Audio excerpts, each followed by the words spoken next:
Okay, back in the wood shop here for a minute here. If you remember, the caboose was on the train last year. Well, this is what's left. Well, I probably shouldn't say that. This is what's left of the frame. The rest of the stuff, the wood that was good on the body, is all right here, stored and trying to get it all separated. The caboose hasn't been out of service since they started running here in '76, which is hard to believe, but true. They've just been doing, little work here and there, but now it's gotten to the point where a lot of it's deteriorated. Here's some new wood under here on the shelf. You can see the older stuff still has a lot of paint on it. The joint and tenon stuff that's already, you can tell just because it's darker. So, and this here, these are the ribs for the roof. These would be inside the body that you would see.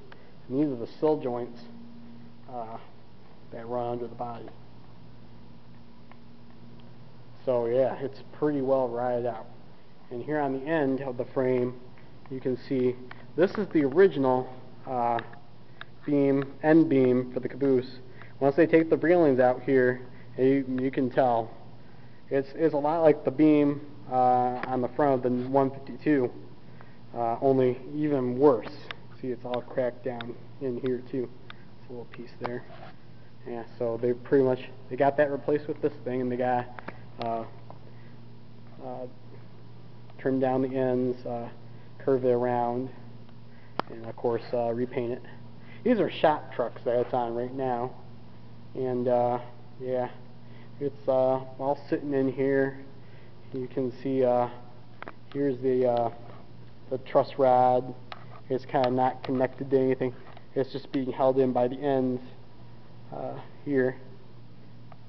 There's no beam running up to a queen post.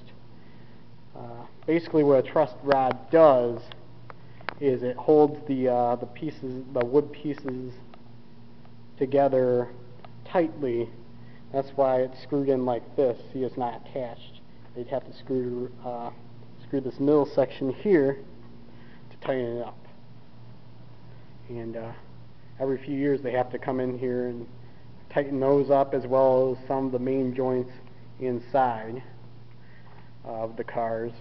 And then every dozen years or so, rebuild the car completely. So a lot of work that has to be done. On the wood, it's mostly done here in the wood shop, and just a few years ago they got air conditioning, and it's a lot nicer in here than it is down here in the other part. Here are the ends of the car right here. See, some of the wood is newer, than even on the outside, which is amazing. But yeah, sometimes it happens. You keep them in good condition. This would be a lot nicer than what the railroad would have had when it was operating on there. The caboose originally came from Mexico. It worked on the CYZ, Coahuila y Zacatecas, down the Yucatan Peninsula of Mexico. The Yucatan Peninsula, excuse me. Yeah, I showed you this board last year. Pictures of the stuff when it originally came to Crossroads Village. There's the old Davison Depot when it first came here. And here's the first, there's the number 2 in the first cars. The other side again. I think this is the side that we saw last year. And we got pictures of the cars during rebuilding, and pretty much close to what they look like today. So a lot of interesting work. And coming into the air-conditioned section is cold storage. That's what it's termed. See, on this flat car here are the trucks for the caboose. And they'll be serviced. They're mostly steel anyway. They're just pretty standard narrow gauge arch bar trucks. So here's the brake rigging from the car. That's probably all going to be redone. Yeah. So, lot of stuff to be done there. Here are the new beam posts. Not sure if these ones look a little long. These ones look like they're going to be used for car 306, which is down here. Car number 8, the luxury coach, is still in here because, of course, it doesn't have any trucks and has never run on the railroad yet.